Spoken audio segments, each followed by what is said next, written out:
बिहार के शिक्षा मंत्री सुनील कुमार ने कई मुद्दों को लेकर प्रतिक्रिया दी है। उन्होंने डोमिसाइल नीति को लेकर कहा कि शिक्षक परीक्षा में 80 से 90% तक सफल अभ्यर्थी बिहार के रहने वाले हैं, इसलिए जो पहले से नियम बना है वही लागू रहेगा। वहीं वित्त रहित शिक्षकों की बकाया राशि पर कहा कि कुछ नियम होती हैं, जिसमें 2023 से जो नियम लागू है उसे हर एक विद्यालय को पूरा करना होगा। 2 वर्षों का उनका वेतन शीघ्र ही दे दिया जाएगा।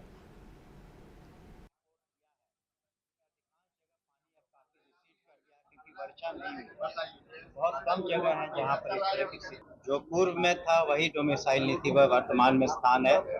और उसमें जो परीक्षाएं हुई है अधिकांश उसमें जो क्वालिफाई किए हैं टीचर्स के रूप में या प्रधानाध्यापक के रूप में जो भी क्वालिफाई कर रहे हैं अधिकांश बिहार के हैं। कुछ लोग दूसरे राज्यों के जरूर क्वालिफाई किए हैं। 2023 में उनको एक नियम है कि जिसके तहत उनको कुछ सुविधाएं मूलभूत सुविधाएं देनी होती हैं।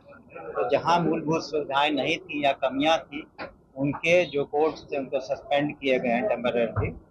लेकिन उनको भी कोशिश करनी चाहिए कि जो वहां पर सुविधाएं हैं या अन्य हरताएं होती हैं स्कूलों में उसे पूरा करें।